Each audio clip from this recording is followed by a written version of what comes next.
soy Manuel Peña, secretario de la Ateneo de Granada. Para mí es un honor y un placer vuestra asistencia y estar acompañado de dos eminentes científicos de ciencia que he conocido en la un poquito más fuerte.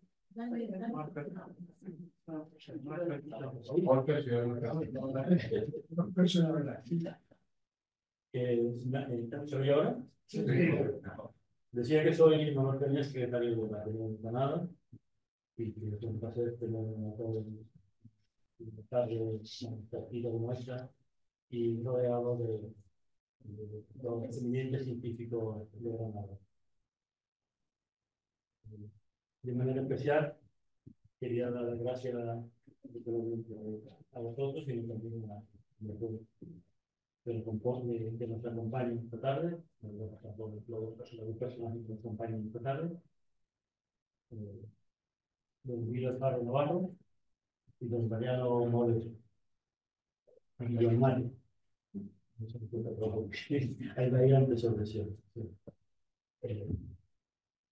La historia de la, voy a contar la historia de la Ateneo en 2 segundos, porque a mí siempre me gusta contar la historia de que lo que yo me encuentro ahora viene, no es un invento de ahora, sino que no viene de atrás, con la ciencia y todo, porque hay avances, pequeños avances, que ahora me parecen pequeños avances, pero en su momento fueron revolucionarios en su momento y que ahora pues, me parecen normales y cosas así, pero las cosas no siempre han sido así, han ido evolucionando, todo evoluciona en esta vida. La historia ha tenido una secuencia de etapas sociales y temporalmente bien diferenciadas. Lo último que se ha investigado sobre el origen del Ateneo es que data de 1883, en una primera etapa. Pero como yo decía en estos días, todas las cosas en Granada tienen un inicio y un fin. En otros sitios duran para toda la vida, pero aquí tienen un inicio y un fin. Desaparece el Ateneo y en 1925 surge otra vez la idea de constituir un Ateneo en Granada y personajes como Menegiel Dolan, Fernando de los Ríos, Manuel Luzaya, Federico García Lorca, Gallego Murín, Manuel Ángel Ortiz, José María Rodríguez Acosta, pues tuvieron la feliz idea de volver a retomar el tema de la Ateneo. Siguiendo fiel de la costumbre granadina, pues en 1936, precisamente, pues en época de la República, desaparece el Ateneo de Granada. Y luego se retoma en el 2009. Otro grupo de prohombres de granadismo intentan retomar la idea. Es una idea que está permanentemente en la mente de todos los granadinos. A diferencia de otros ateneos que se han mantenido en el tiempo, como el Ateneo de Madrid, el Ateneo de Granada, pues inició una nueva etapa, que es la etapa actual, en el 2009. Ellos formaron parte de esa idea, de esta iniciativa, Miguel Río, Juan Vida, José Carlos Rosales, Luis García Montero, María Isabel Lázaro y Maribel Lázaro, nuestra Maribel Lázaro, que está en la Junta Directiva actualmente de la Ateneo, Álvaro Salvador y otros prohombres granadinos. Ellos constituyeron la primera Junta Directiva de la Ateneo en su tercera y última etapa. Actualmente su presidente es Jesús Albert Burgos, es el presidente. Y el espíritu, desde su primera etapa del Ateneo, trabaja incansablemente con más imaginación que media, para ser un foro y faro que fomente y difunda distintas actividades culturales en todas sus expresiones, fundamentalmente en el ámbito social, científico, artístico y literario. Normalmente, cada año hacemos una media, cuando hacemos la memoria, más de 135 actividades en un año. Incluso el año de la pandemia tuvimos más de casi 100 actividades. O sea, se supone que cada 3 días, aún con las restricciones de la pandemia, había actividades de toda índole en el Ateneo. Y esto es una pequeña introducción, si me lo permiten. Se le atribuye a Einstein la frase de hay 2 cosas infinitas, el universo y la estupidez humana.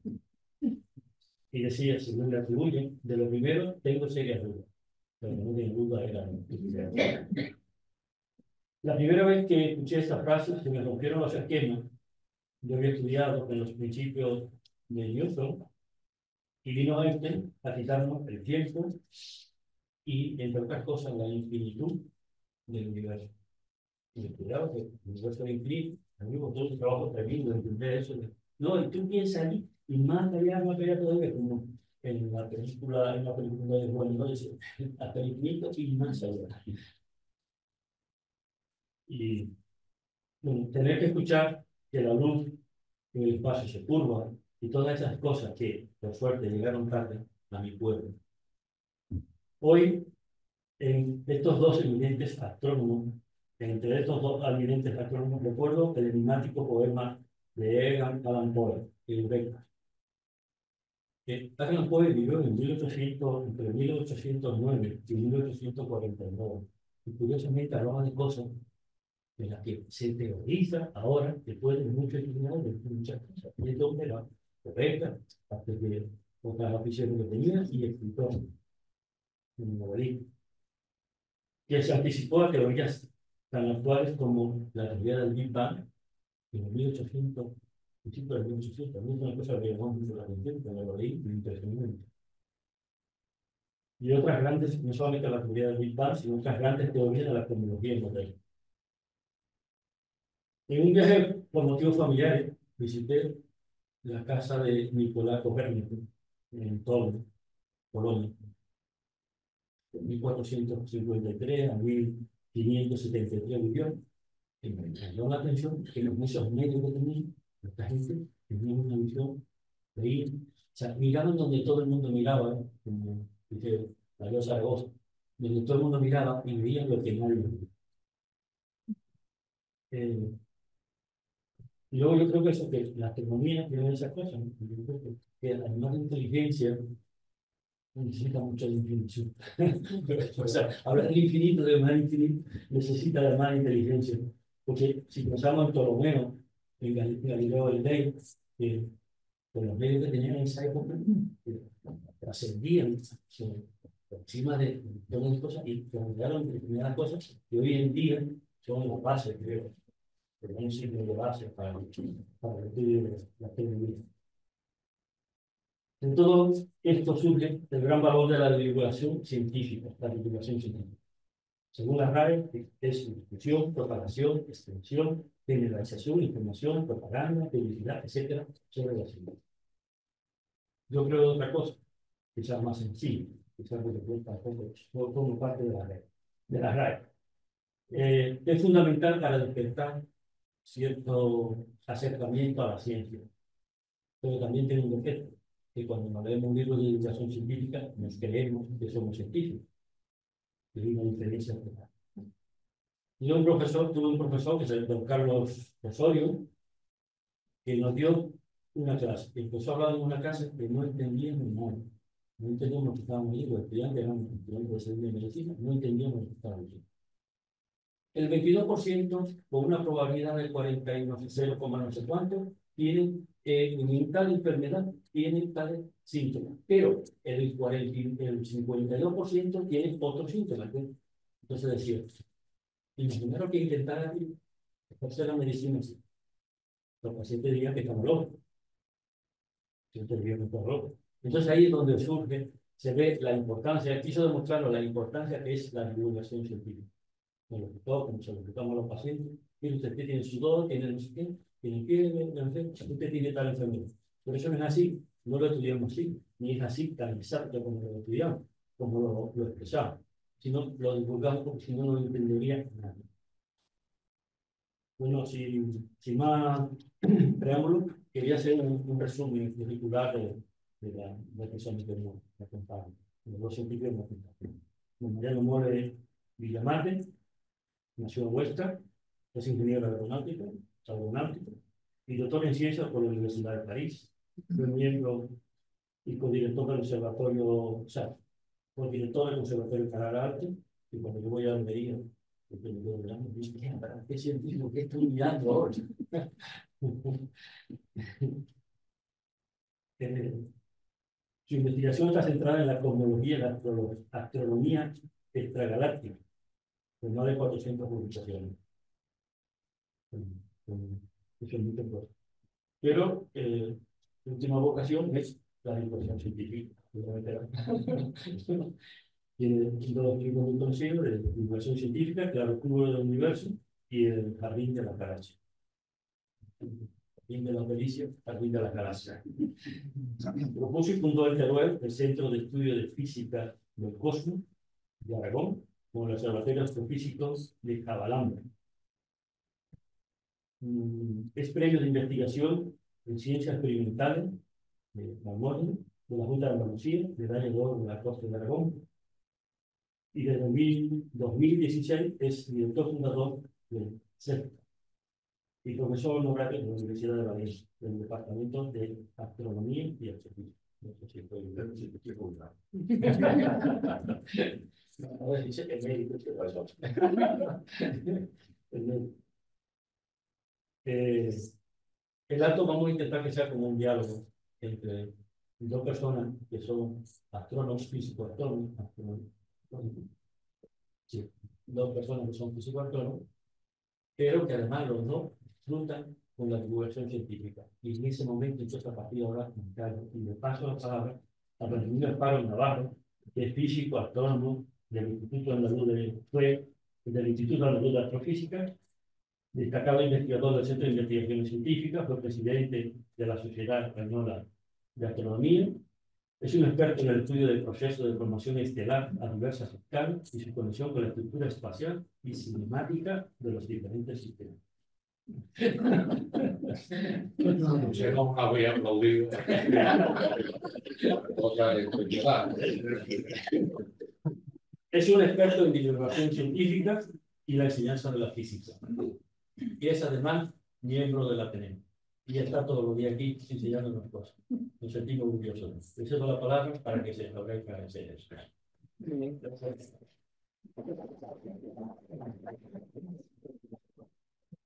gracias por la introducción. Y a mí me gustaría solamente señalar, quizás antes de empezar con el diálogo, con el propio libro, porque también un libro, es señalar dos o tres pinceladas de Mariano que yo creo que nos ayudarán a entender un poquito más el libro y lo que nos puede. No mismo que es de Aragón. ¿Qué significa eso? Pues por decirlo suavemente, que tiene un cierto nivel de perseverancia. Eso yo creo que ha sido una de las cosas. Pero como los buenos don Juanes, demás, es lo que se dice, no, yo no soy un don Juan, yo soy un monógamo temporal. Pues él ha sido también una especie de monógamo científico temporal. Empezó por la relatividad general, con su tesis, su vecina, se llamaba en Francia, y todo el mundo conoce, ahora se llama la tesis de Máster y tal, ¿no? Y la tesis de Estado, que era en aquel momento otra cosa también muy complicada que tenían los franceses, pero la tesis de Estado se duraba muchísimo tiempo. Bueno, entonces hizo su tesis en relatividad. Cuando se vino aquí, empezó a tomar ya contacto con la cosmología, es decir, cómo aplico una relatividad que yo conozco a este universo que veo y que lo considero como un todo, y ya se tuvo que, digamos, bajar al fango y empezar a estudiar con las componentes del universo, que eran las galaxias, hacia la externa a la nuestra, la persona nuestra, y era el de esa ha sido su bajada al piso, ¿no? Y posteriormente también ha tenido diferentes sitios, yo también lo hace, siempre ha sido ese título que se ha dicho hacia el final, Juan Peña, el director fundador, no es ninguna tontería, es decir, me refiero a que él ha sido director, el primer director, o sea, fundador y primer director de un centro de física que hoy en día está teniendo una relevancia extrema, cuando se fundó en unos momentos en los que quizás digamos, ya estaba bastante copado el campo de la astrofísica en España. Es decir, que no era un instituto que se formó como los nuestros del 75, donde fue un erial y con cualquier cosa, con cualquier semilla que echara, esto iba a salir adelante, ¿no? Era muy difícil que no saliera, ¿no? Pero en esto ya estaba copado. Y además en Teruel, tampoco se van haciendo las cosas, ¿no? un sitio que, digamos, tiene sus complicaciones, pero que también por eso tuvo su propia ventaja.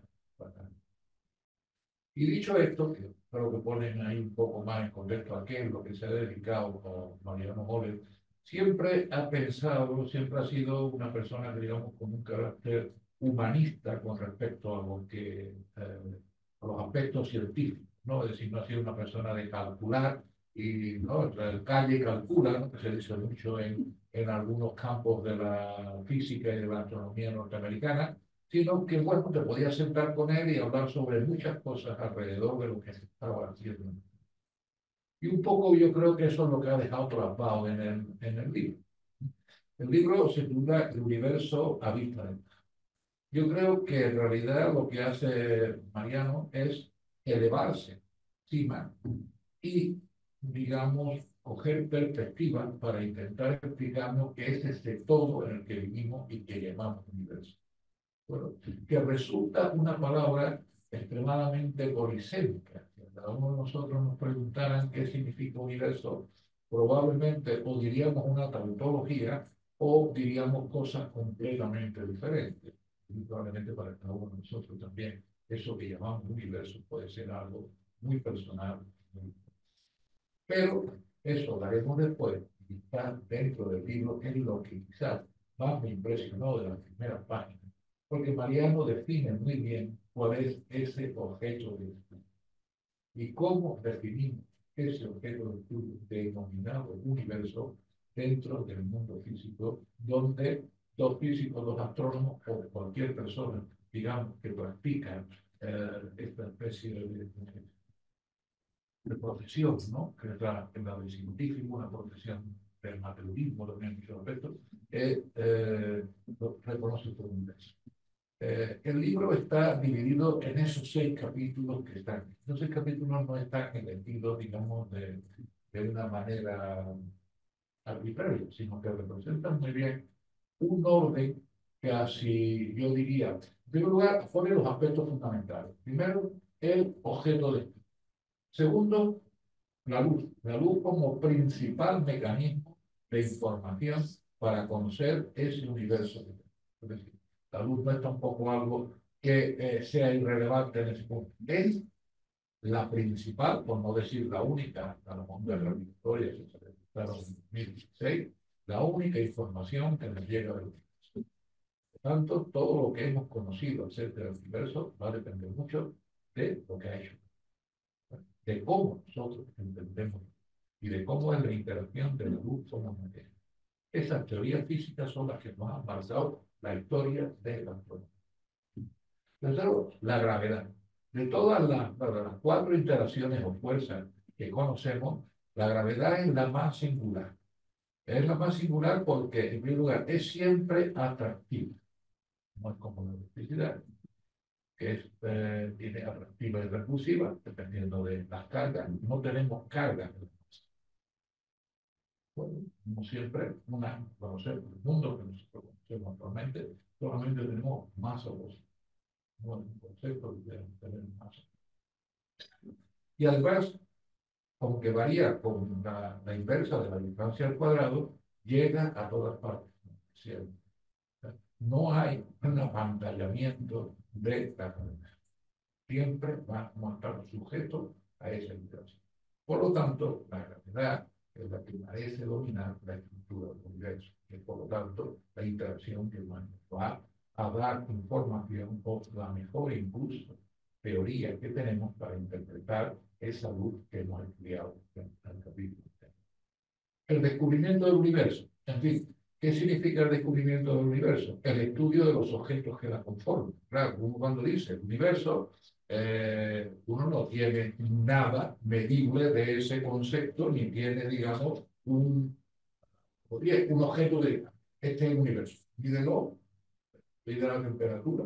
No, lo medimos a partir de su constitución y a partir de cómo se comportan los objetos que la forman. Porque los objetos que la forman con su masa, y a través de esa teoría, por último, la cosmología relativista, es decir, cuando empezamos a estudiar el universo con la mejor teoría de la gravitación y de su interacción con la luz que tenemos. Y por último, lo que se llama ya el modelo estándar, que es la mejor solución que nos hemos dado para. Ese es precisamente el esquema del libro. Veis, está perfectamente estructurado para que cualquier persona que nunca hubiera abordado este problema tenga ahora una visión de conjunto, una perspectiva, una vista de pájaro de ese problema que es el propio. Entonces, a mí me gustaría preguntarle primero a Mariano, eso que explicas también en el primer capítulo, ¿no? ¿Qué es el universo físico? ¿Cómo concibes tú ese objeto de estudio? Bueno, muchas gracias, obviamente, por la presentación y las palabras y por el magnífico resumen de el libro, casi me callaría. El universo. Bueno, tenemos que empezar por el principio, de que va esta disciplina que llamamos cosmología. Cuando hablamos de química, de física, de geología, más o menos sabemos que hay un sistema de técnicas.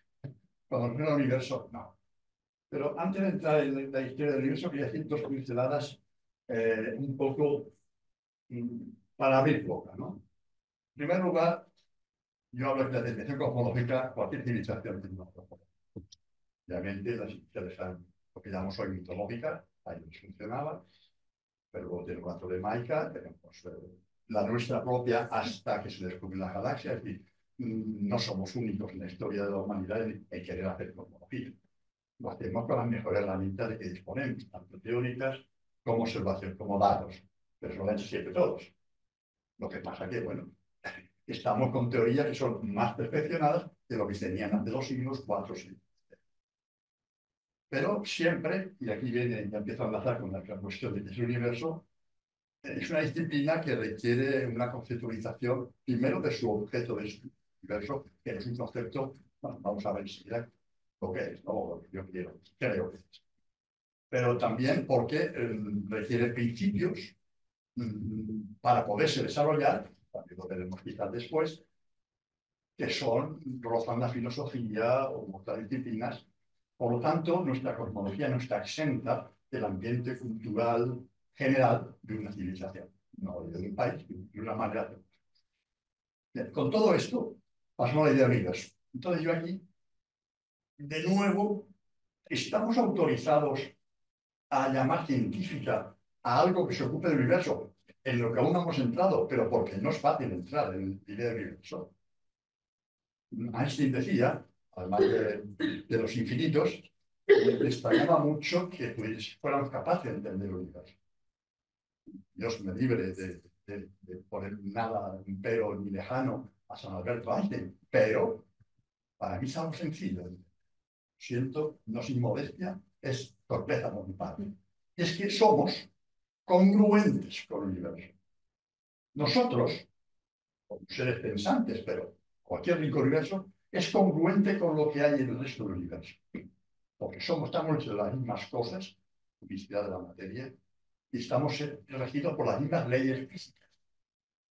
Fijaros que esto no lo decía Aristóteles, que decía que por encima de la Luna había un quinto elemento, una quinta esencia, que aquello no se movía, era inmutable, y que no teníamos acceso, nuestro conocimiento no podía llegar hasta ahí. Eso se rompe totalmente. Esos dos principios hacen que seamos compatibles, encajemos en el puzzle general del universo. Por lo tanto, podamos aprender sobre él, conocerlo. Fijaros que en esta teoría tolemaica, las estrellas fijas, curiosamente se nos manifiestan, porque la luz sabemos, pero no sabemos de qué están hechas ni podemos saberlo. Para mí es una contradicción para todo lo que se nos manifiesta, que al final puede ser conocido. Y esa es la idea que subyace a la cosmología. Podemos abordarla científicamente, con las limitaciones y prudencia científica que se imponen. Y ya llegamos al universo. El universo no es un sistema, como diría un físico. Observamos en el universo, pero el universo no lo observamos. Yo recuerdo la imagen que pusiste, esa tabla creo que está en Viena, se llama, está en alemán el título, es Dios midiendo el mundo, ¿no? Desde fuera con un compás, bueno, en el caso del mundo de la Tierra, ¿no? Pero en fin, no se puede hacer eso. Obviamente no hay nada fuera del universo. No podemos observar el universo. Estamos en el universo. Por lo tanto, como el universo no es observable, es un concepto. Nos hacemos una idea del universo, pero no lo tocamos como tal. Cuando hablo del universo a vista de pájaro, es un poco juego con esta idea, ¿no? Parte de la perspectiva, que es la idea central. Bueno, ojalá pudiéramos verlo desde fuera, entonces si lo mediríamos, poniendo una sonda, no podemos hacerlo. Y eso le da un carácter histórico al concepto de universo. El concepto de universo lo vamos creando a medida que vamos aprendiendo, tanto en el terreno observacional, porque en la época de Ptolomeo, ya la había mostrado en la ilustración, no había más que las estrellas fijas, los planetas y la Tierra. El Sol, quiero decir. Poco más tarde había el sistema de estrellas que era la galaxia, luego aparece la galaxia y todo lo demás. La eclosión de nuevos aspectos del universo impensables hace solo un siglo y medio. Por lo tanto, nuestro universo, ¿a qué universo, a qué idea de universo estamos llegando? Me extiendo un poco, espero ser más breve en las demás cuestiones, porque creo que esto es... Aquí tenemos a la izquierda, todo el mundo, el esquema de Ptolomeo, la Tierra en el centro, órbitas circulares. Curiosamente, la Tierra es lo corruptible y lo perecedero, y el infierno está dentro de la Tierra, mientras lo que está por encima, o sea, somos tan importantes que estamos en lo peor del universo. Mientras que lo que está por encima es inabordable, y en la última esfera, o más allá de la última esfera, está el imperio, que es el cielo con Dios y todo lo demás. Esa idea empieza a quebrantarse en el siglo XVI. Y la imagen de la derecha es una ilustración del universo según Dix. Aquí he puesto hasta el siglo XVI. Es decir, duró 15 siglos prácticamente todo este esquema. Mientras que este empieza a aparecer en el siglo XVI.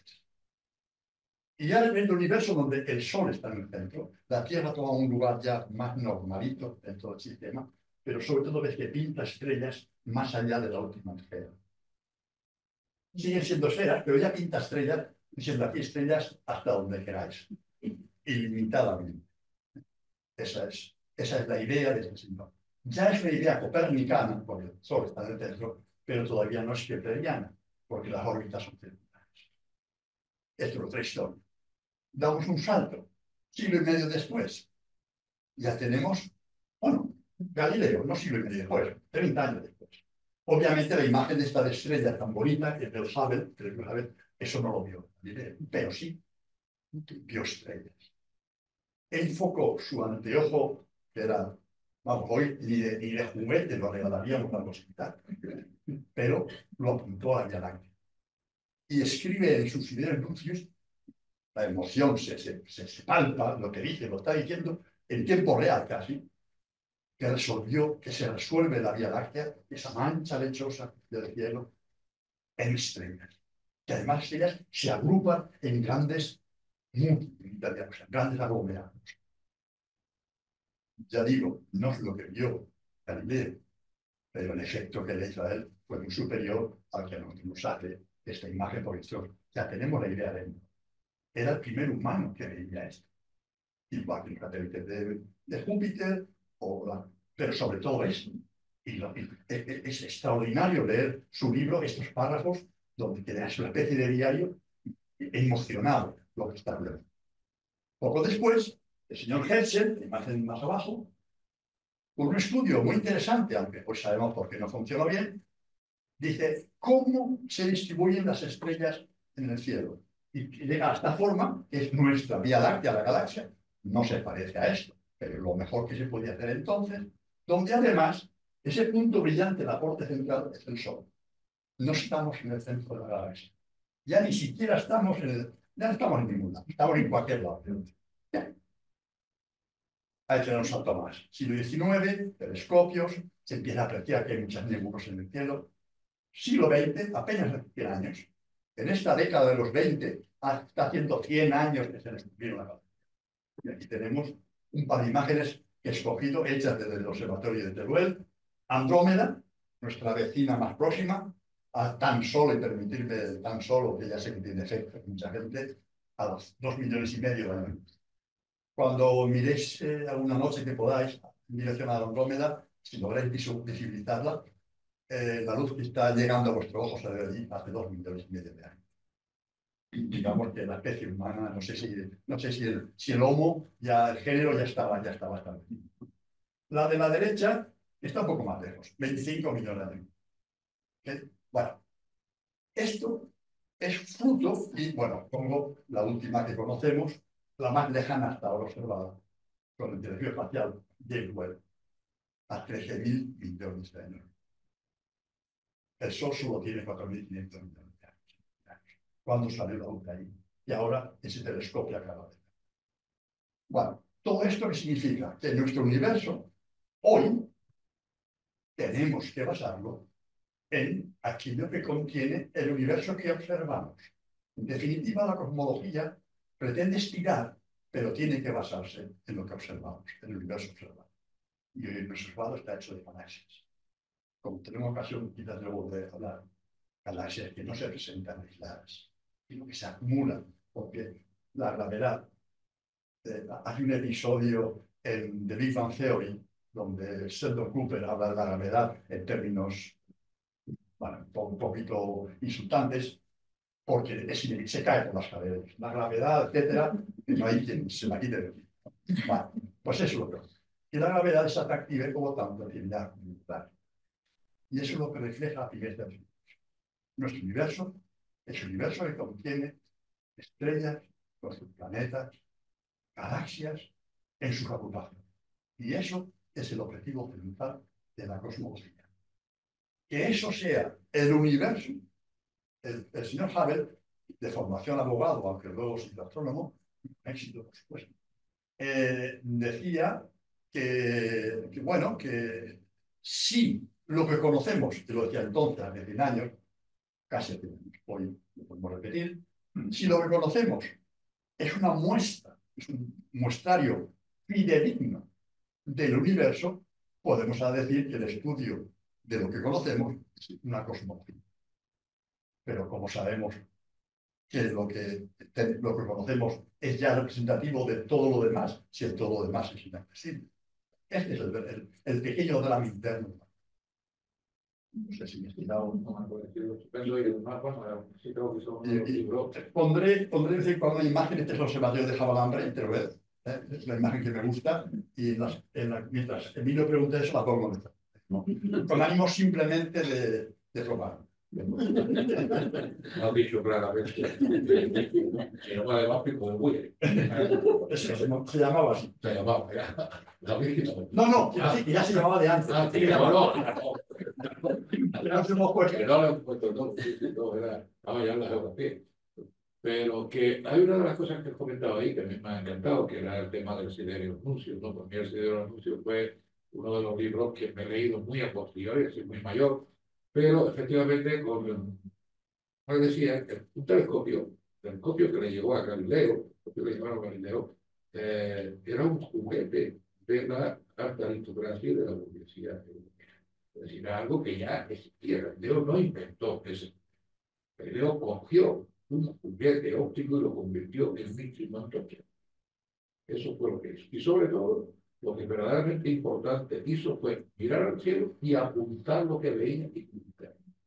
Esa fue como además una persona osada y pues lo llamaríamos bronca, a ponerse en pelea y entonces no se arredraba ante nada, rompió lo que los antiguos no querían. Lo que yo veo, bueno. Pero con todo y con eso, pues yo dice una frase así que dice, y la cuarta cosa que he observado es la verdadera naturaleza de la Vía Láctea, que no es más que un amasijo de estrellas y de agrupaciones de... Es decir, hasta entonces esa Vía Láctea que estaba considerada por Aristóteles como una interacción entre el fuego del Ptolomeo con la quinta esencia de la Luna y que se consideraba como un efecto meteorológico, esa Vía Láctea se convirtió por primera vez en un objeto astronómico. Pero lo interesante de eso, también lo que planteaba, es que hasta el año, como ha dicho, hasta el año 23, considerábamos a la galaxia el universo. No teníamos ni idea de qué distancia digamos, podían llegar a las estrellas que veíamos. Y esa Andrómeda que lo ha visto y que algunas veces se ve a simple vista y que llamábamos nebulosa, no sabíamos si eran gas dentro de nuestro sistema estelar, que es como se llamaba, o si eran, como decía Kant, como Kant ya, digamos, pues tuvo una especulación científica muy razonable, una especulación filosófica, pero no tenía manera de demostrarlo, otros universos islas como la galaxia. Y hasta 1923 eso no se... Pero, Mariano, ¿cuándo crees tú que verdaderamente pudimos empezar a hacer una astronomía observacional en el sentido moderno de la palabra? Es decir, ¿cuándo hemos podido, digamos, empezar a decir, bueno, primero a tener un modelo consistente? Y en segundo lugar, a decir, bueno, tenemos este conjunto de datos que podemos ponerlo en contraposición con él. Bueno, es todo un proceso, obviamente. Un elemento decisivo en el progreso del paso, digamos, de la astronomía astrofísica, aunque ellos se usan como sinónimos, pero en fin, para precisar, es precisamente cuando se aplica la espectroscopía, es decir, el análisis de la luz a los astros. Eso empieza en laboratorio con Hofer, Bunsen, Kirchhoff, etc. Y los primeros que sistemáticamente aplican estas técnicas para ver esto y por lo tanto ver su composición, voy a explicarlo si queréis. Es un matrimonio de aficionados muy ricos. Tienen su propio telescopio y servicio para atender al telescopio. No era una pareja habitual, pero en fin, eran los Hymes. Y empezaron a observar estrellas con este rudimentario aparato, un espectrógrafo, o sea, un aparato que descompone la luz en colores, más o menos así, puesto detrás del telescopio. El telescopio capta la luz, la acumula, es un colector de luz, con una pupila muy grande de ojo, y la pone en su plano focal, donde le pone un elemento de etc. Primera conclusión. Las estrellas son globos muy calientes de gas. Estamos hablando de 1870, 80, por ahí, o sea, estamos hablando hace... Segunda conclusión. Las estrellas están hechas de lo mismo que el Sol y que la Tierra. Fijaros, ¿a dónde? Ese es, para mí es un hito absolutamente claro. Aparte de ahí, los análisis empiezan a examinar. La teoría estelar, que no es tema de este, lo trato un poquito por YouTube, es una de las cimas del conocimiento. Lo que se le acaba de aprender de cómo las estrellas nacen, cómo evolucionan, cómo mueren. Pero lo que no conocimos aproximadamente un siglo más, menos. 20, 30 o... Sí, de hecho, hasta que la mecánica cuántica no estuvo muy desarrollada, no se pudo explicar cómo funciona la estrella. Que hay un par de procesos que requieren la mecánica cuántica esta muy dura para poderlos explicar. Bien. Pero claro, lo que nos afecta a nosotros, el universo, las escalas, que queremos un poco la cosmología, el elemento de determinación. Entonces, el punto esencial, no encaja muy bien lo que he preparado, pero en fin, es que se descubren las galaxias. Es decir, como vino a comentar hace un momento, en los años 20 empieza a haber unas discusiones. De hecho, la primera discusión importante es en 1920 en el Museo Smithsoniano. Dos astrónomos que defienden los puntos de vista. Uno es Carr, de origen canadiense, que dice hay muchas galaxias. Pero lo dice porque tiene datos que van en esa dirección, no porque se le ocurre. Sí, no es una especulación filosófica muy razonable de Kant. Es, oiga, yo tengo estos datos, parece que el otro es Shapley, otro que es un astrónomo reconocidísimo, histórico, que dice, no, hay una sola galaxia. Y entonces dice, vale, ¿cómo salimos de esta? Pues como siempre. Como decía el otro, asomándonos a la ventana y viendo lo que pasa. Es decir, observando. Con un método sencillo. Vamos a intentar determinar cuál es el tamaño de nuestra galaxia y luego medir distancias a otras nebulosas, que se llamaban entonces. Si la distancia que le asignamos, que determinamos, es superior, claramente superior al tamaño de nuestra galaxia, y así empezaron. De hecho, este proceso culmina con Hubble en el estudio de varias galaxias, entre las Andrómeda, pero es el dicho 22, en los años 27, 28, 29. Pero antes, el mismo Cantis y otros, Lundmark, ya hablan de galaxias externas, del mundo de las galaxias. De hecho, Lundmark, que era un estudiante sueco en Estados Unidos, estudiante de doctorado, un joven doctor, las bautiza, diciendo que son sistemas anagalácticos, es decir, que no son de la galaxia.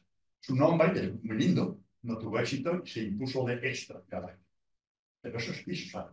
Ese es el elemento clave. Pero hablando de cosmología, no acabemos.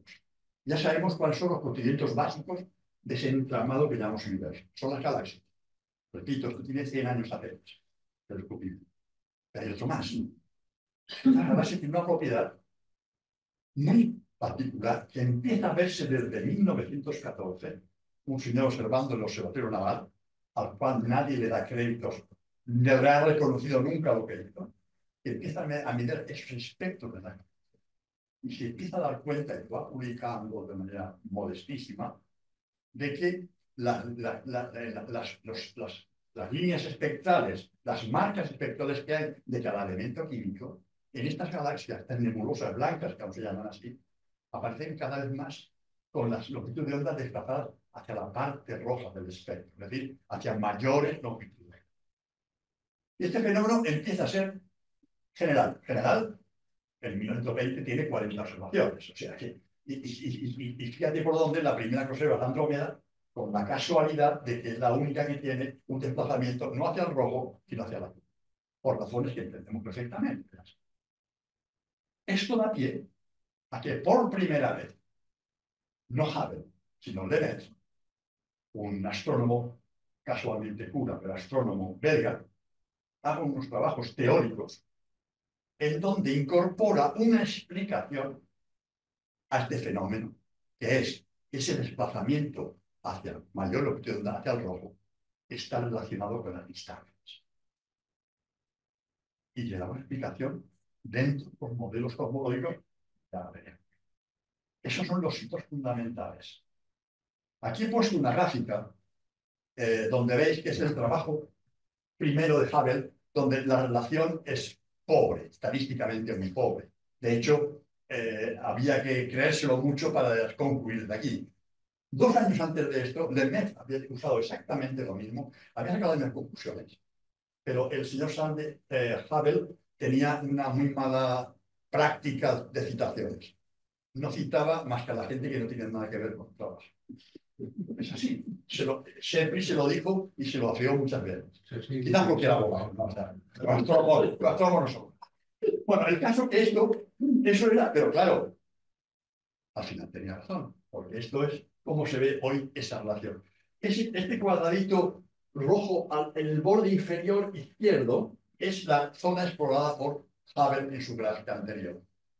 Es decir, hay una relación directa entre los pacientes al rojo y la distancia de las galaxias. Esto es una ley de la naturaleza. Es un hecho que hay que explicar. De hecho, es el hecho básico que cualquier cosmología tiene que explicar. Lo que pasa es que nuestros modelos actuales empezaron explicándolo. No tuvieron que ponerse el reto de explicarlo, sino que les venía dado. Y de ahí el triunfo. El otro aspecto para esa configuración universo de la que hemos hablado es que las galaxias no se explican. Hubble quería defendía que el universo era homogéneo, que las galaxias estaban puestas ahí un poco como estiras logradas en al azar. No es así. Las galaxias se agrupan, la gravedad está por algo, ¿no? Y por lo tanto, en la distribución de galaxias es una cosa muy intrincada que fue una especie de red cósmica.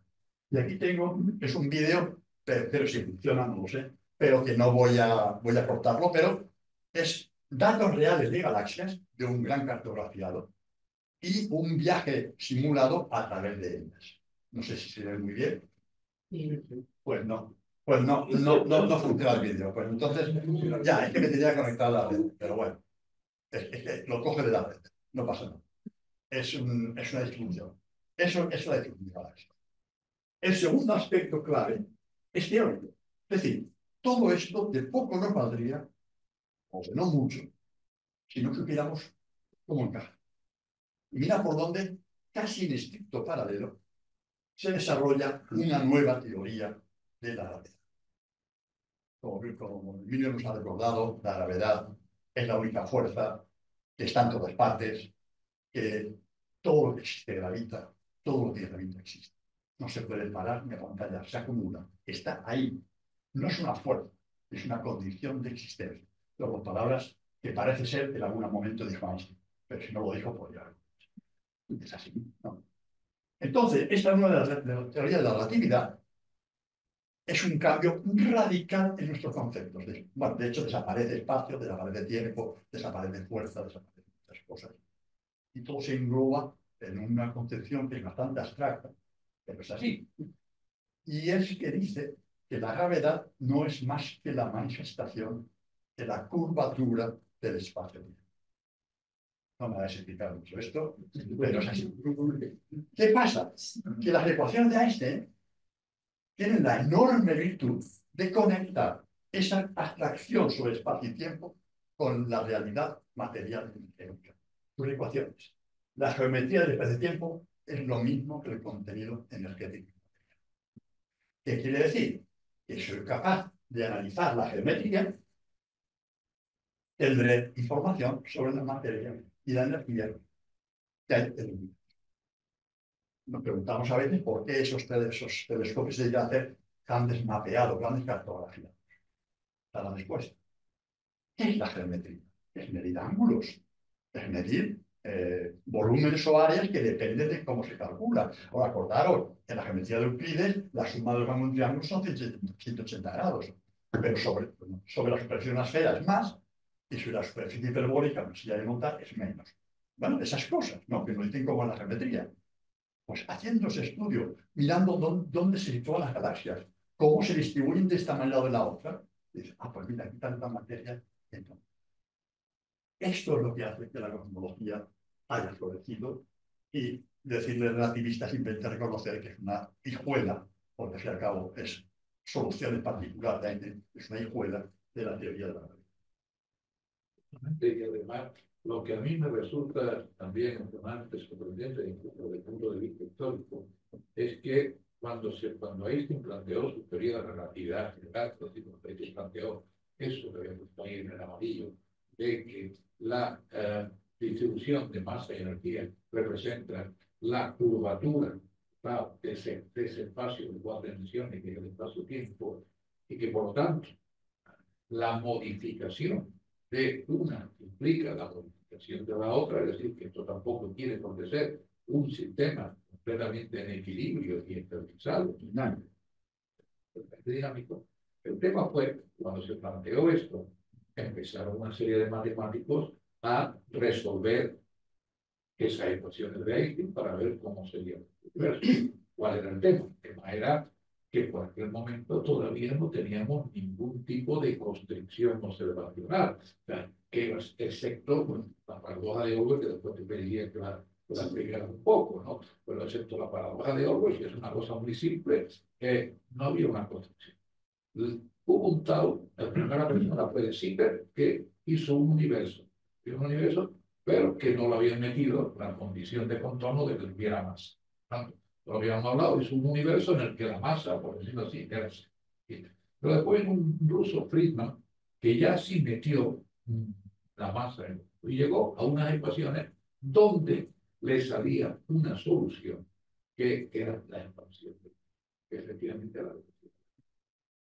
Friedman tuvo mala suerte, murió muy poco después de escribir su artículo y además pues, le tocó la Revolución Rusa. En fin, fue una persona que vivió momentos excesivamente complicados como para que su teoría saliera al mundo de una manera clara. Y poco después fue Lemaitre el que volvió a hacer lo mismo.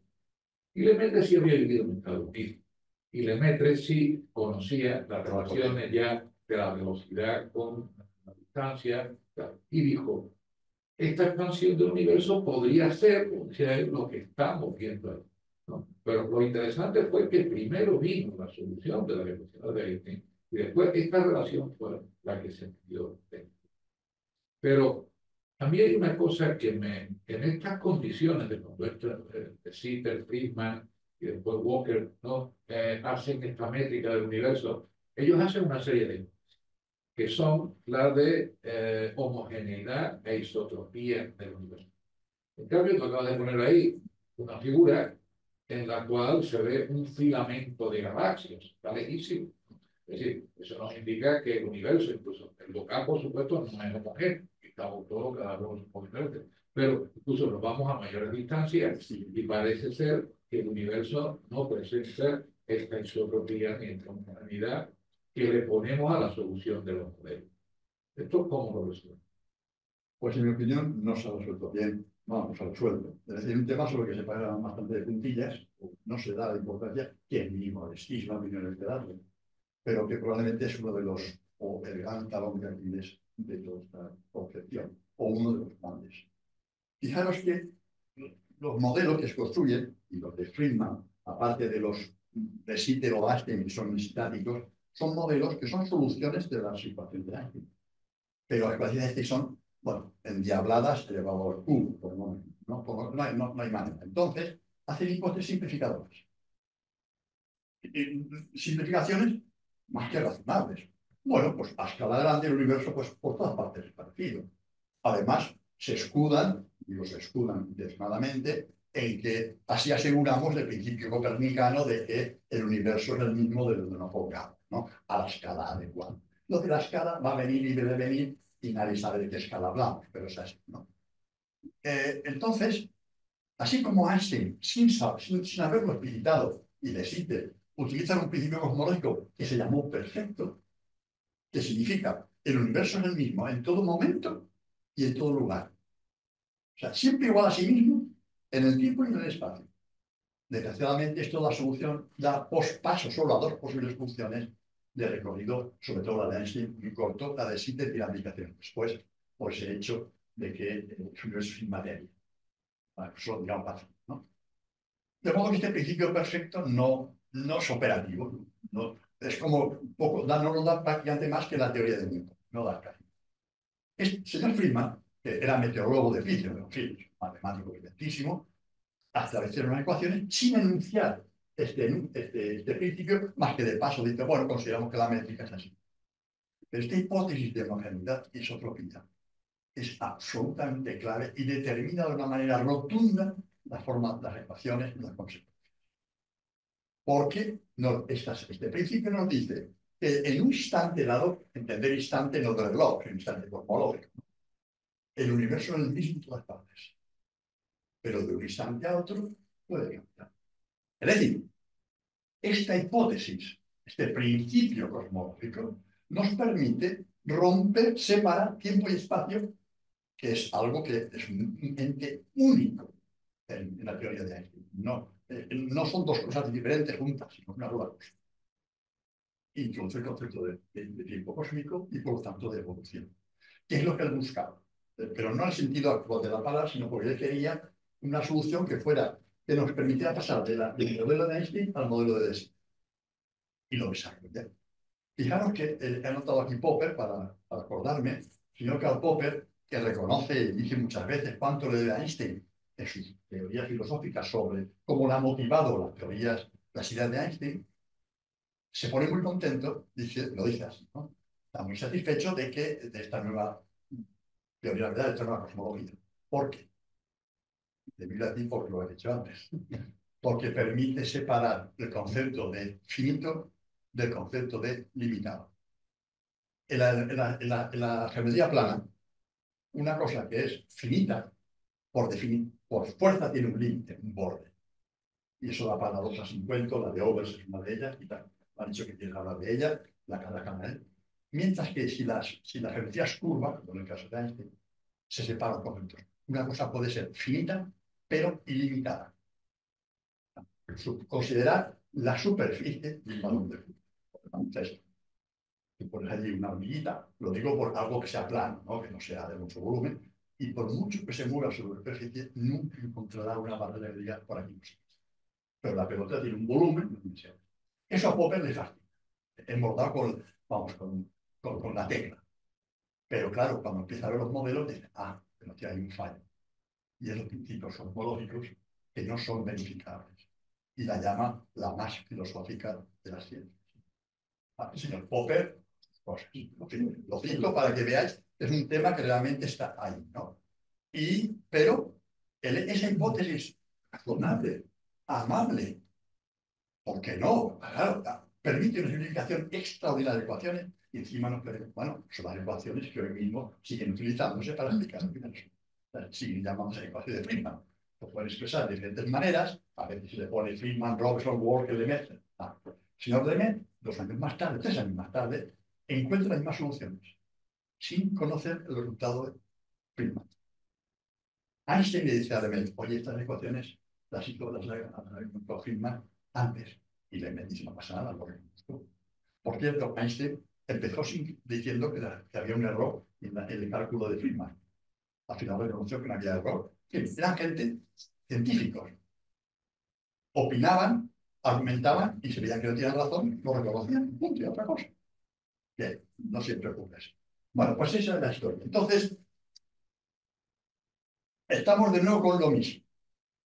Con esa hipótesis y solo, esto lo demostró Weinberg mucho después, solo con esa hipótesis de homogeneidad, me refiero nuevamente a homogeneidad y ya basta, ¿no? Solo así puede el modelo ofrece la solución a la cuestión de relación velocidad, perdón, de velocidad rojo.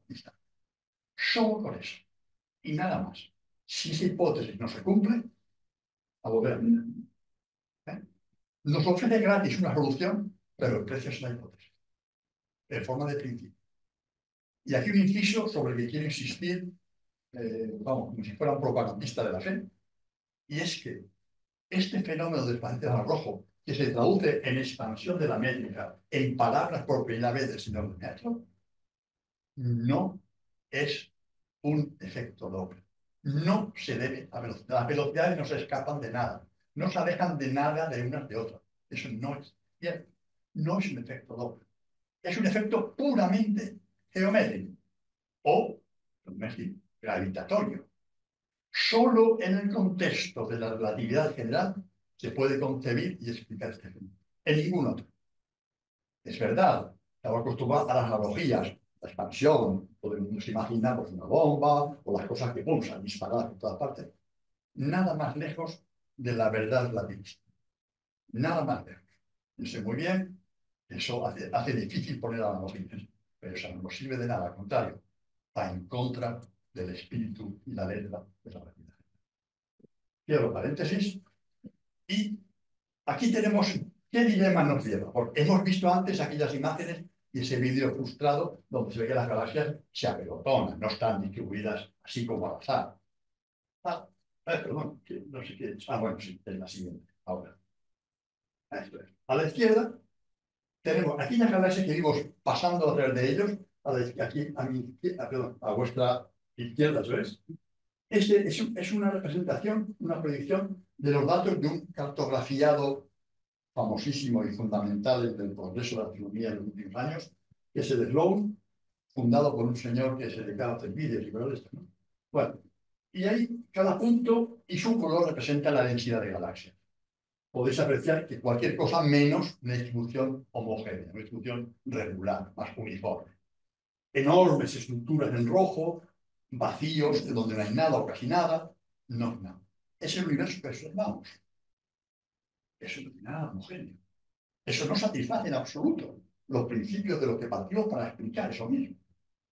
Pero a la derecha tenemos un mapa, que es un mapa de toda la bóveda celeste, una proyección determinada, de la radiación de fondo.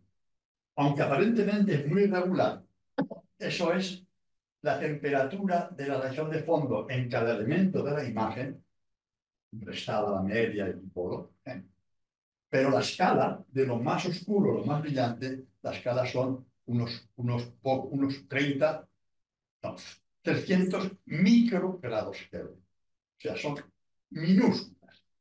La desviación estadística de toda esa distribución es apenas un poquito más de una parte en 100.000. Es decir, bastante.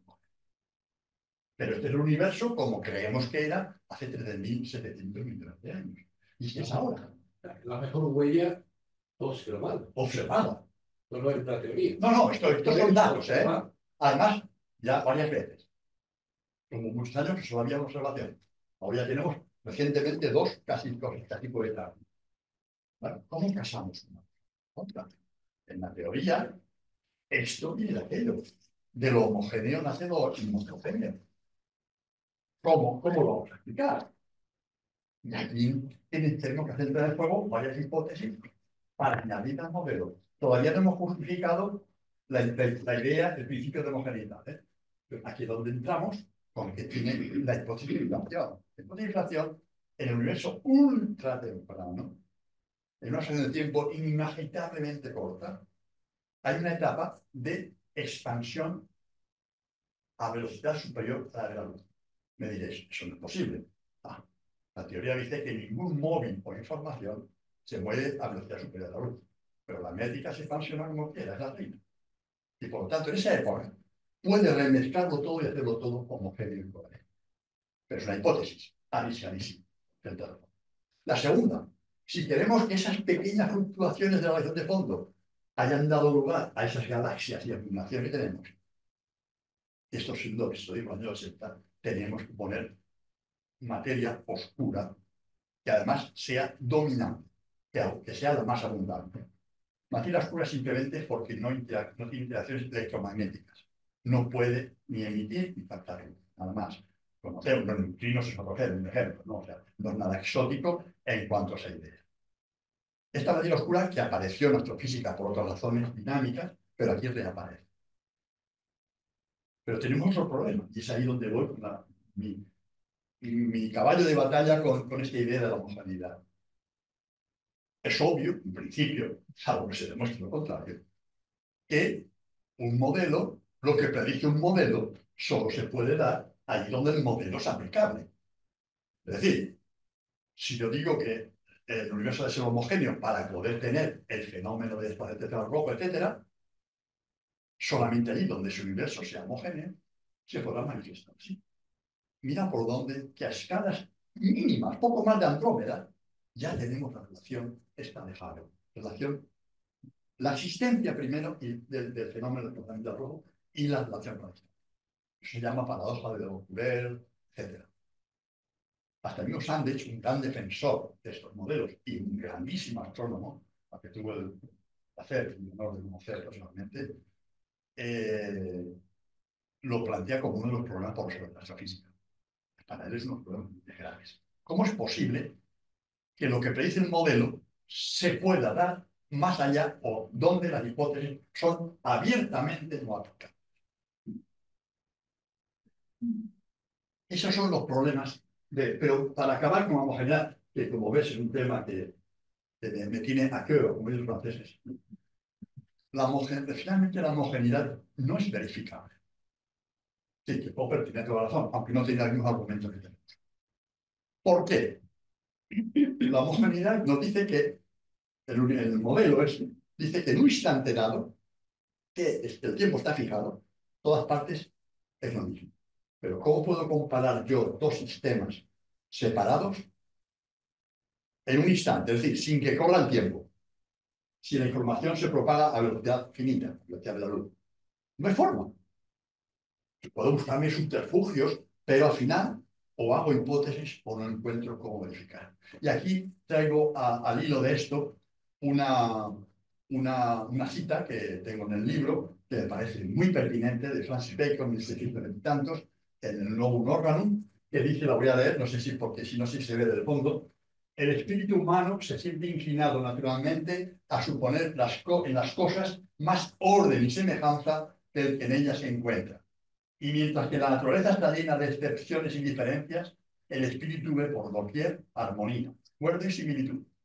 De ahí la ficción de que todos los cuerpos celestes quieren moverse círculos perfectos, de las líneas espirales tortuosas, todos admiten el nombre. ¿Te parece? No. Extraordinario. Obviamente sus motivaciones no eran estas, pero lo clavo. Entonces, hasta el punto que nos podemos preguntar, aunque estoy hablando ahora de actitudes altamente minoritarias dentro del campo de la actividad, como de Boculer, a ver si resulta que no es la homogeneidad, sino es la heterogeneidad, la característica sustancial del universo. Lo normal es que la materia se aglomere y forma estructuras de varios tipos, en lugar de que al final todo sea homogéneo. Porque hemos hablado Y termino con esto por homogeneidad. Obviamente, en el grupo local, Andrómeda, la galaxia de Magallanes, 30 satélites más y galaxias satélites, no somos homogéneos, altamente, ¿no? Nosotros pertenecemos, nuestro grupo, nuestra galaxia, a un grupo, a un cúmulo más grande, supercúmulo más grande, que es el cúmulo de la Virgen, uno de Virgo, altamente no homogéneo. Hay vacíos que hay, pero que no tienen casi nada dentro. Es altamente inhomogéneo. ¿A qué escala? Porque dice, bueno, más lejos sí que ya es todo homogéneo. ¿A qué escala? Empezamos diciendo que eran las galaxias, luego los cúmulos de galaxias, luego los supercúmulos, las grandes estructuras. Estás hablando de al menos 100 megaparsecs, eso son más de 300 millones de años luz como escala de homogeneidad. Quiere decir que por debajo de eso no deberíamos ver ninguno de los efectos que predice esa hipótesis. ¿Qué está pasando aquí? Bueno, para mí este es un elemento muy importante. ¿Qué ocurre? Y eso ocurre también en todas las actividades científicas, ¿eh? El caso de Newton es paradigmático. Mientras un modelo, una teoría funciona, la que explica, incluso prevé cosas, y algunas se cumplen, y mientras funciona, y no tengas una alternativa, ahí nos quedamos. La ciencia tiene ese aspecto también muy conservador. Claro, no vas a dedicar al grueso de la tropa científica a estudiar, a ver por dónde salen estos problemas, mientras tú puedes estudiar galaxias, cuásares, estudiar cómo cambian, cómo se forman estrellas. Hasta ahí lo comprendemos. Pero esa es la situación. La teoría de Newton, ejemplo, es una teoría irracional, porque no es causal. Pero ¿cómo? Que sí funciona. Y hasta que no estuvo Einstein, no se cambió. Es más, se murió Einstein, que no había habido todavía ningún congreso sobre relatividad. A Einstein no le dio el premio Nobel de relatividad. No se le reconoció. Era un ejercicio matemático hasta los años 50, cuando la astrofísica trajo fenómenos que solo la radiación puede explicar. El planeta de rojo, agujeros negros, fuentes de energía, ondas gravitatorias, por supuesto. Es decir, este es el fenómeno. Y ya lo dejo. Yo creo que vamos a poner también, solamente yo, sino que hay una pregunta que hay que hay un momento también de como veis encima de la mesa. Como diría de Gutiérrez, pueden pasar también. De jugar en Sánchez, que está, digamos, ahí donde pueden aprender mucho de lo que aquí no se ha hablado en este momento. Pero aparte de eso, creo que sí puede haber gente en la sala que tenga alguna disquisición o algún comentario respecto a lo que ya he hablado directamente aquí. Hoy el tema es sumamente interesante, nos afecta a todos, ¿no? O sea, alguien que no solamente vea la serie de televisión, pues me habéis preguntado que dónde estoy, que es el universo. Esto ha tenido un principio y un fin. Después también siempre hemos tenido una visión, o sea, una explicación religiosa del problema. Siempre hemos hablado, ¿no? Siempre hemos tenido génesis. Teníamos una manera de que nuestra religión, la religión dominante en nuestro mundo, tuviera una explicación sobre cómo se generó esto, ¿no? Hemos leído también otras generaciones, ha habido muchas comunidades. Esto no es un tema que no puede ser fácil. La cosa distinta es lo que le pasa al niño a que le estudiar en tomar dinero de pobre, ¿no? Que tiene una preocupación. Que el universo se expande, el padre lo tenía que llevar psiquiatra y tal, ¿no? Porque yo estaba preocupadísimo por ese tema. No es para estar todo el día como niño, pero evidentemente yo creo que todo el mundo alguna vez si nos hemos preocupado y cuando nos han explicado que el universo se expande, eso que querían decir, ¿no? Un poco también. Y eso era un poco lo que yo decía con el tema del centro Doppler.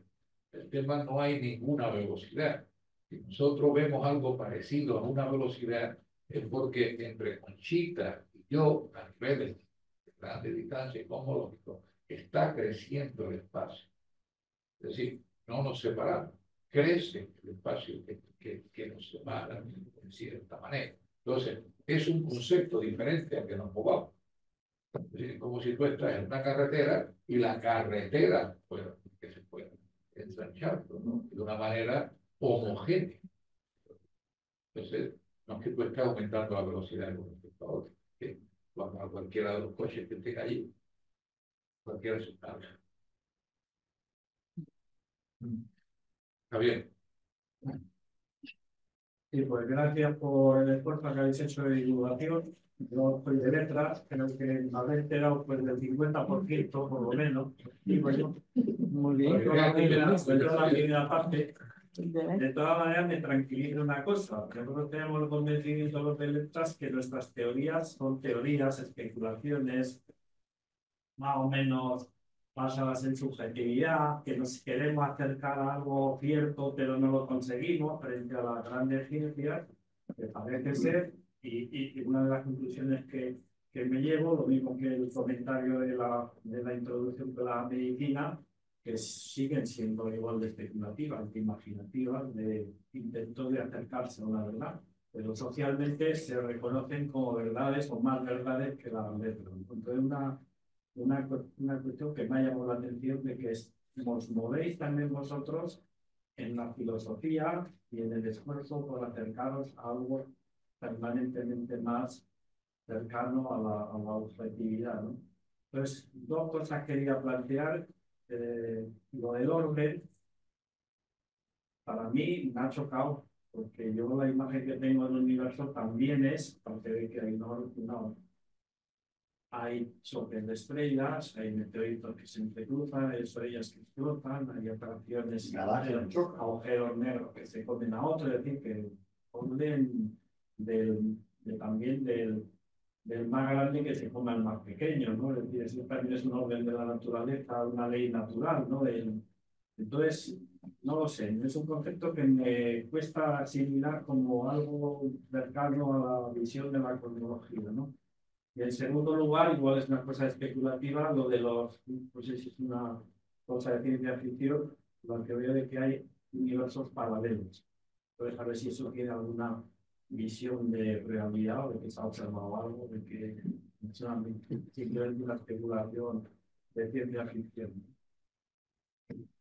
Bueno, claro que sí, hay en toda teoría hay una componente, pero no digo que sea mejor, o sea, no estoy hablando solo de lo que cojo con brújula. Es decir, especulamos con brújula, y la brújula es un lugar.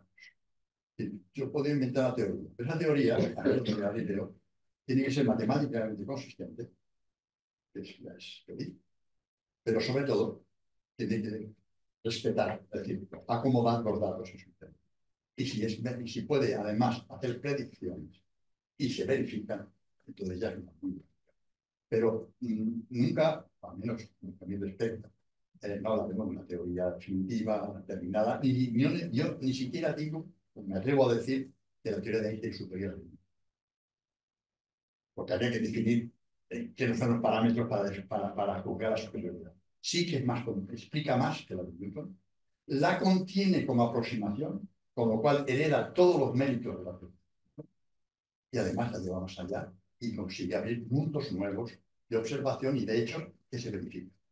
Creo que frente a cierto relativismo que puede haber algunas veces, el hecho de la referencia constante e inmediata a los datos, y a tratar de explicar los datos, es lo que le da un carácter específico a este tipo de actividad. Que no juzgo mejor, es lo que le hace específico.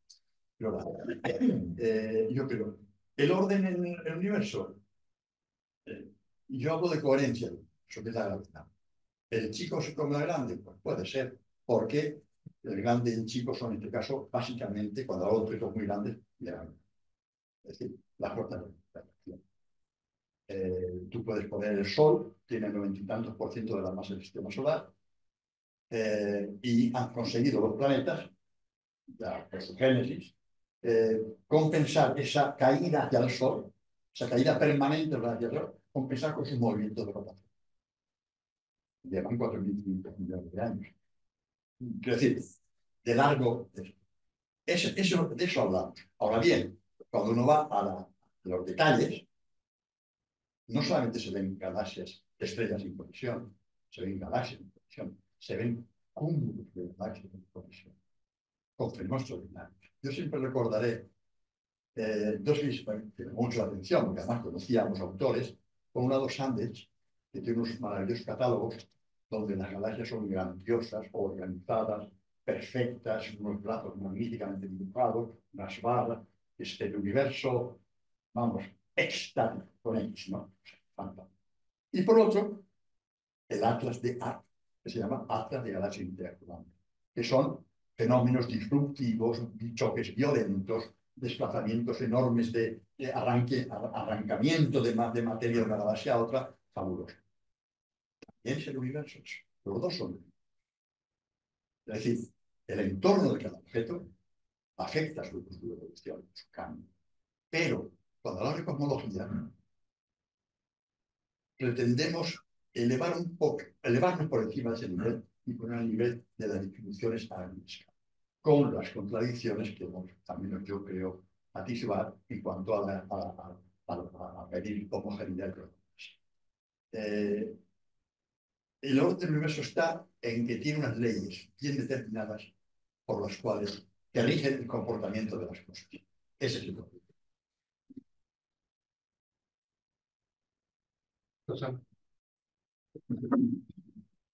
Yo tengo siempre una preocupación de carácter pedagógico, evidentemente. Y tanto vosotros, los cosmólogos, científicos del espacio, como que otros investigadores, se quedan en un círculo, a mi juicio, de unos lenguajes esotéricos para la ansiedad mía. Me gustaría saber si hay resistencia de carácter político, evidentemente, ideológico, religioso, que podría esta divulgación, esta generalización que llegara a todo el mundo, haría cambiar la cosmovisión del mundo actual y de qué manera esto afectaría las tareas que hace la vida o la religión. No sé en qué grado el aislamiento podéis o no es así, y que desde vuestro punto de vista sería posible para divulgar y llegar al máximo de ciudadanos, porque yo creo que sería un hecho fundamental de lo que oímos, por lo que practicamos y cotidianamente oímos en la universidad, en la escuela de ciencias médicas, en los institutos, etc. Es mi preocupación, porque todo eso que si se queda en un reducido grupo que solamente entendéis vosotros, pues necesitamos personas con un lenguaje más asequible, llegue a la inmensa mayoría de la gente, porque yo creo que esto sería una revolución auténticamente muchísima, en millones de personas. Pero como bien para empezarlo, quiero decir que no te has enterado de nada. ¿Qué es lo que intentan? Porque, vamos a ver, en cierto sentido, o sea, yo creo que no nos estamos inventando ningún lenguaje más. El lenguaje con el que estoy seguro de que no hubiéramos entendido todos los que estamos aquí sería las matemáticas si todo el mundo supiéramos el mismo nivel de matemáticas. Entonces podría haber resumido muy fácilmente, o podríamos haberlo incluso agrandado. Las palabras que hemos dicho aquí, los conceptos no eran conceptos de mala vida. Creo yo, no eran conceptos que van a de confusión. Yo he ido a reuniones de lacanianos que ahí sí que no hay manera. Pero creo que esto es muchísimo más fácil de entender que cualquier cosa que se puede encontrar en cualquier otra reunión algunas veces, ¿no? Te digo esto y no te lo digo, o sea, no te lo digo como una, sino simplemente porque creo que es verdad. Mira, aquí hay dos personas, por ejemplo, las que yo conozco, más otras también, puestos y tal, que llevan viniendo muchos años a una serie de conferencias que se dan en el Instituto de Astrofísica. Al principio igual las palabras pues resultaban raras y no había unos conceptos. Pero yo creo que hoy en día las personas que van allí tienen una idea, te dan una idea clara. Cuando digo clara, no quiero decir al detalle, ni quiero decir que puedan escribir después un libro sobre el tema, pero de qué es lo que se está haciendo en astrofísica, en este campo, en este otro tema, ¿no? Quizá a lo mejor de entrada, una charla como la de hoy haya utilizado algunos conceptos, pero algunos conceptos que, digamos, no están en la conversación común de todos los días, pero que sí son conocidos de una manera general. Por ejemplo, dime tú qué conceptos son los que te han parecido más complicados o, digamos, más difíciles de entender. Tal vez no me interesado que no me no voy por ahí. Por ejemplo, vuestros conocimientos de espacio del universo son compatibles con las teorías creacionistas. Yo creo que no, claro. Permites un inciso, claro. El aprovechamiento de la ciencia en un sentido o en otro depende de los que la aprovechan, no de los científicos. Te voy a dar una pequeña anécdota. Años 50, creo que son años 50, años 50, no, la fecha, perdonad, tengo por ahí la referencia. Hay una reunión, sabéis que el Vaticano tenía, porque me llevaban desmontado, un observatorio Gandolfo, la Espécola Vaticana, que siempre tiene una actividad astronómica. Se fundó para formar a los jesuitas que iban a Extremo Oriente para que supieran de astronomía, porque allí jugaban un papel más importante. Dicho eso, en esos años se reúnen un conjunto de astrónomos sobre los modelos cosmológicos que empiezan, y empiezan ya, era Pío XII, ¿no? Empiezan a ver la fuerza de estas teorías con la relación del fondo y todo lo demás. Y el Papa se dirige a estos científicos y les dice algo parecido, la cita exacta, pero algo parecido. Vosotros, que con vuestro esfuerzo de imaginación os habéis hecho testigos presenciales del fiat lux inicial. Entre los astrofísicos, algunos dijeron amén y los otros se pusieron las manos a la cabeza, porque la población de científicos no sé si es muy diferente a la población general. Es decir, aprovechar, hay mucha gente que ha intentado hacer del Papa, claro, del Big Bang una teoría creacionista. Eso no está autorizado científicamente, pero tú puedes tomarla por donde quieras. Otra cosa es el esfuerzo que se haga para divulgar las cosas. Y ahí una danza en favor de los astrofísicos, no solo, pero ya que hablamos, el esfuerzo que se hace sistemático por nuestra parte, me refiero a nuestra parte colectivamente, ¿no? Para divulgar en las mejores condiciones, es largo, viejo y importante. Es más, contamos con un número no despreciable, ni mucho menos un gran número de astrónomos aficionados que hacen un poco de portavoz y altavoz. Ahora bien, la divulgación, a veces el camino de divulgar es estrecho y hay que recorrerlo con mucho cuidado. Porque por un lado tienes que llegar al mayor número de personas posible, pero por otro no puedes banalizar porque si no, es lo que decía antes de decir que el Big Bang es una explosión. Bueno, yo comprendo que la imagen es muy llamativa, pero Dios mío, es verdad que un niño de 12, 14 años no tiene por qué saber la vida general, yo le digo. Pero bueno, es la cuestión.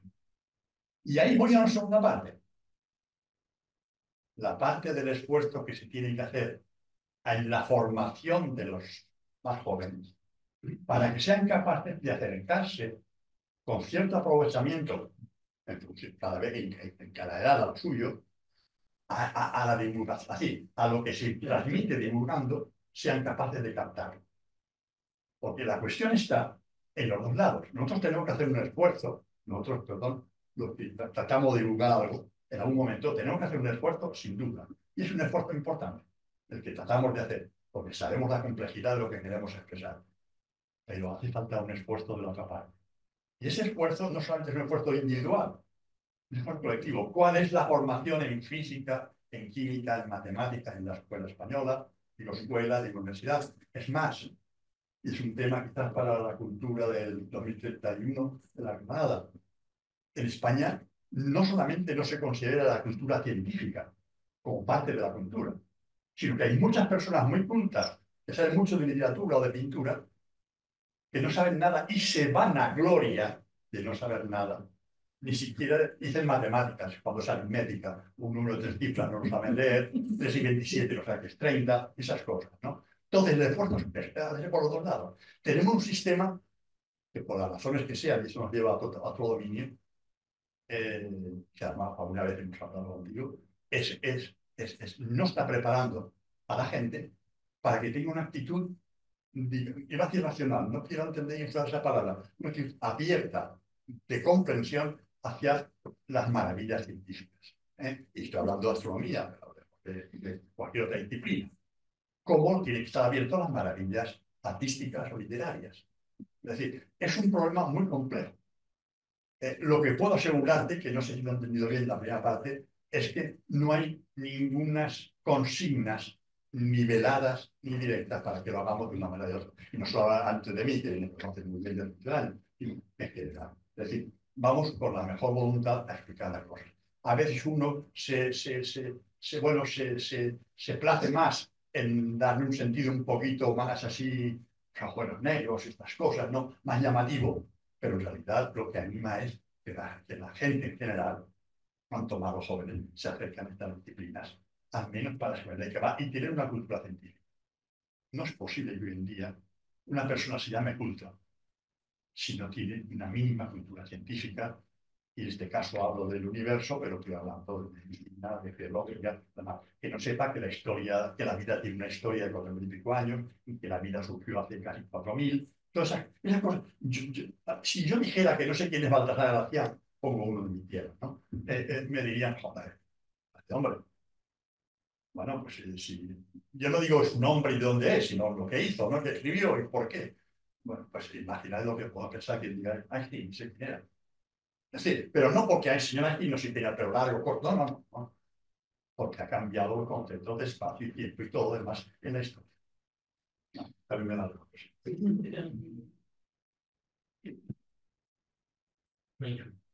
Bueno, es más bien una curiosidad que realmente es interesante el tema y yo soy informático, ¿no? Pero considerando la historia científica de todo esto avance, mi curiosidad está en cuál está en este momento actual, en la frontera del conocimiento, un par o tres líneas de investigación de interés verdaderamente de avance a nivel internacional. ¿Me he explicado? En el límite. Dentro de la cosmología, dentro de lo que hemos hablado bien. Sí, Dentro del campo que hemos hablado. sí, hombre, claro. Dentro del campo, actualmente, ¿en qué se está, digamos, al frente de la investigación para avanzar en el tema? Par de líneas, habrá muchas. Ahí podemos decir cada uno la que pensamos que, ¿no? Bueno, dentro del mundo de, vamos a ver, hay una cosa que se denomina el modelo estándar. El modelo estándar es una explicación del todo. O sea, esto incluye esto de lo que hemos hablado hoy, y también de cómo se han formado las partículas elementales que conforman cada parte de la materia de esa que. Claro, nosotros hemos hablado de masa, pero ¿quién lleva la masa? No, la masa la llevan unos objetos que están compuestos de átomos, que a su vez esos átomos están compuestos de núcleos y electrones, y esos núcleos están compuestos de otros elementos mínimos hasta que llegamos a los cuantos. Bueno, existe una teoría que hace la explicación de todo eso. Bueno, hace muy poco nos descubrimos, bueno, y todavía está por ver lo que hemos descubierto, el bosón de Higgs, que era la teoría que le daba masa. Digo bien que la masa siempre está jugando un papel importantísimo y evanescente. La masa y el tiempo son dos conceptos físicos que la masa sabemos cómo actúa, pero en realidad la ves como, bien dice, bueno, pues como te modifica el espacio-tiempo más que hacer otras cosas, está a su vez constituida por unos elementos extremadamente pequeños, y darle masa, ese concepto que hemos visto a las partículas, fue una idea ad hoc que se llamó la teoría de Higgs, que provenía de otra rama de la física y que debía de darnos, o sea, se predecía que debía de darnos un bosón. Nos ha dado una cosa, que todavía no sabemos muy bien si tenemos bien explicado cómo le damos masa a las partículas. Pero después tenemos el nombre de dos oscuridades. Es decir, en toda la teoría de Einstein y en las observaciones primero, le hemos tenido que dar un nombre de materia oscura a una materia que ejerce atracción gravitatoria, pero que no interacciona con el campo electromagnético, es decir, que no interacciona de ninguna manera con la luz. Pero es que después nos hemos dado cuenta de que cuando hemos medido cómo se expandía el universo, la expansión del universo, pensábamos, bueno, la materia, esa materia dentro del universo estaría frenando esa expansión del universo, lo mismo por a los 100 tontas, que cuando yo tiro una piedra hacia arriba, la masa gravitatoria, la masa de la Tierra, va a atraerla. Pero ¿qué hemos observado?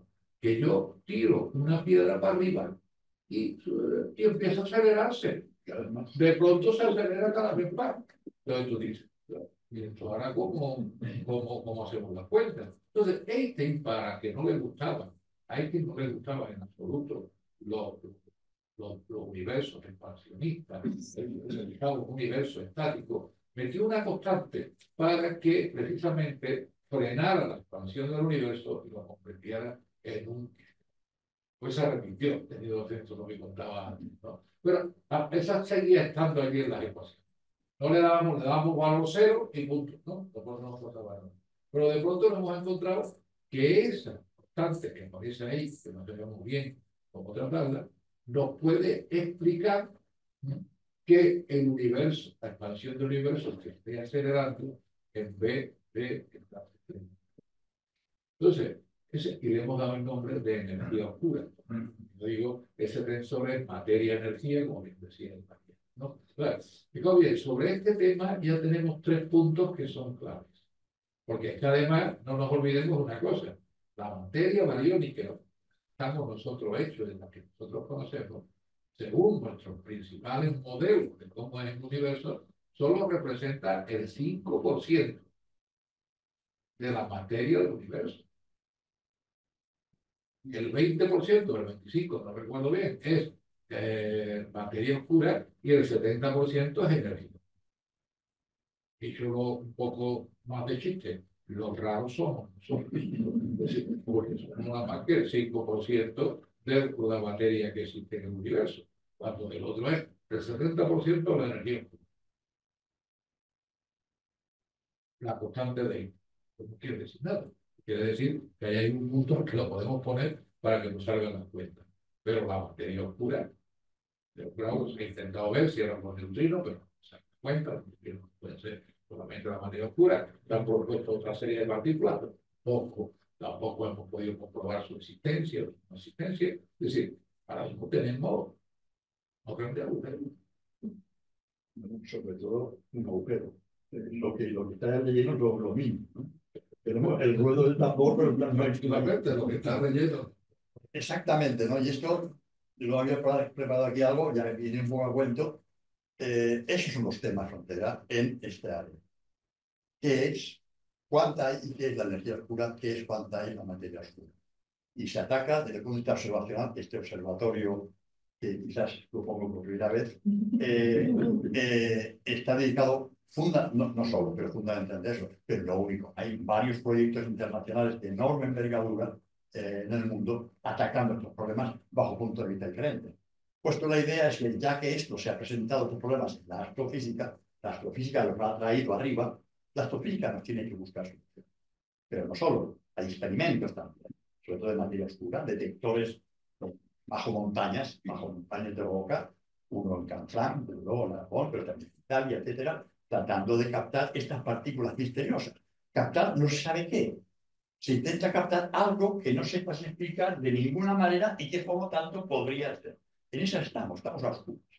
Hasta el punto que ya había planteado yo como tema un poco de discusión, ¿no?, de comentario. Bueno, se puede llamar modelo de éxito a un modelo que necesita tantas hipótesis y que al fin y al cabo el 95% dice que no sabe lo que es. Pues sí, a pesar de que yo quizás se nota un poquito, soy más bien un poco crítico del modelo, claro que sí, porque esas cosas las hemos detectado. La materia oscura las hemos detectado por sus efectos gravitatorios, igual que hicieron en el siglo XVIII para detectar nuevos planetas, o la estrella compañera de Sirius. La energía oscura es más sutil, es más modelo dependiente de la definición que hacemos. Pero ahí están, esos son nuestros objetivos. Pero también desde el punto de vista teórico. Hay gente trabajando modificación de la teoría de Einstein, más o menos radical. Problema que subyace todo esto y que no hemos mencionado porque lleva a todo el mundo, y es que la relatividad general es teoría clásica, mientras que la materia responde a teorías cuánticas y no sabemos cómo casan. No hemos sido hasta ahora capaces de hacerlas casar. Todo eso. Pero claro, aquí cito a me recuerdo a Anaximandro, obviamente en un contexto bastante diferente, pero decía, las cosas que podemos ver nos ponen de manifiesto aquellas que no son patentes. Sí, somos capaces de sacar esto en un contexto determinado teórico y observacional. Es decir, aquí hay algo. Ese algo será porque nuestra teoría hay que modificarla y entonces no hace falta más que modificar la teoría. Montt, por ejemplo. O bien, ese algo habrá que descubrirlo, pero que hay algo, como Mariano. Es decir, es como los neutrinos. El señor Pauli dijo, me ha puesto $1 a que aquí hay una partícula, faltaba energía en una reacción nuclear. Tardaron 40 años en detectarlo, porque es muy difícil, pero bueno, $1. Es decir, responde a principios muy básicos. Aquí, en el campo de la gravedad, si alguien se mueve, la velocidad con la que eso se mueve responde a la fuerza de atracción gravitatoria que se ejerce sobre ella. Y no hay más. Y por lo tanto, si lo que se mueve más deprisa de lo que veo le permite, es que hay más de lo que ve. Así descubrió Urano o Neptuno. Bueno, eso son las fronteras, en mi opinión. Observacional, atacar de frente con toda la artillería, todo el problema. Como no sabemos mucho todavía del tema, hay que ir frente amplio, ir barriendo, ¿no? Es como cuando uno va a pescar o lo mal cazador que a todo lo que vuela le tira, ¿no? Pues lo mismo, aquí le tiramos a todo con el ánimo de que vayamos depurando con el tiempo. Hemos depurado. Hay varios temas más concretos. Y teóricamente se está abordando. Lo que pasa es que la actividad fundamental sigue siendo aquella de desarrollo de lo que conocemos y avance de lo que conocemos sin preguntarse las cosas de fondo. Pero hay una parte de la comunidad que está ahí, sí, atacando de frente estos problemas. Y esos son, ahí estamos todos. No olvidemos, y esa era, la había guardado para el final, la vuelvo a poner, que cuanto más se avanza, más grande es el campo de lo desconocido, ¿no? Eso, porque la ciencia avanza mucho cuando explicamos, obvio, avanza más cuando plantea. Y Dios, que la astrofísica lo ha conseguido, con materia oscura. La oscura sacó a la luz todos los efectos de relatividad, donde gravitación de las cuales es un campo de efervescencia científica de los últimos 60 años, por no poder decir, un siglo. Es decir, pero siempre topamos con lo que no conocemos. Y ahí estamos peleando para, como en esta tabla de Flammarion del siglo XIX, asomar la cabeza de donde estamos y conocemos para ver lo que hay más allá, poco a poco, o mucho a mucho, pero esa es la tarea. No sé si hemos respondido perfectamente. Pues antes de despedir a Mariano, el plazo al jueves a la última charla del año, la última charla de Lucas Lara, del lugar en el Instituto de Física, a las 7 de la tarde, y donde curiosamente la doy yo. Y trataré sobre el tema, los temas que se han tratado aquí, que es precisamente que hemos averiguado los últimos 11 años con la mejor fábrica de datos sobre la galaxia que hemos tenido, que es la misión espacial. Anteriormente a Gaia, la galaxia había quedado un poco durante unos años en algo pues, que se iba avanzando poquito a poquito, ¿no? Ahora tenemos, como se han medido, 1.800 millones de estrellas en nuestra propia galaxia. No es que se hayan medido 1.800 millones de estrellas, no quiere decir nada. Quiere decir que han medido alguna de esas galaxias. Han medido la distancia, han medido la posición y han medido el movimiento. Dentro de la mecánica tiene una información completa para aproximadamente el 10% de las estrellas. Eso está cambiando completamente, no solamente nuestra visión de la galaxia, sino incluso muchos aspectos fundamentales de la astronomía, como es la escala. Y así no, además, ya se está pudiendo hacer lo que se llama, ya hay una rama de la cosmología que se llama la cosmología local, es decir, donde tú, estudiando cómo se formó nuestra galaxia, estás también viendo y, digamos, constriñendo las hipótesis acerca de la formación de galaxias en todo el propio universo. Y es verdad lo que decías tú, Javier, hay dos cosas ahí curiosas, ¿no? Que tenía, Mariano te daba la razón. Lo que hay, donde hay orden es en las leyes de la física. Después, las condiciones de contorno son las que van a definir cada problema concreto cuando tú apliques esa ley.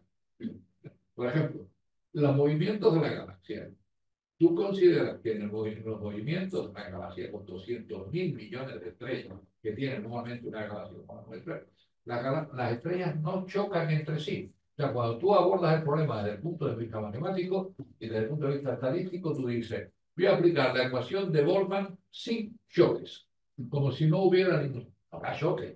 ¿Pero qué quiere decir? Que estadísticamente son ínfimos. Esto se está moviendo como un tío vivo. Todo con un cierto grado de orden. En cambio, tú después ves, con las fotos de, como decía él, de Alton Arc, del ala de Alton Arc, que tú ves una galaxia que está destripada. Es una galaxia que tenía.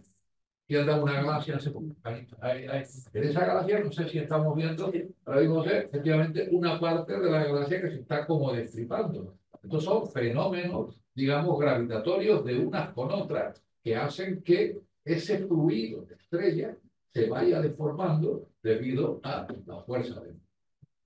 Y yo creo que ahora solo nos queda darle un gran aplauso a Mariano.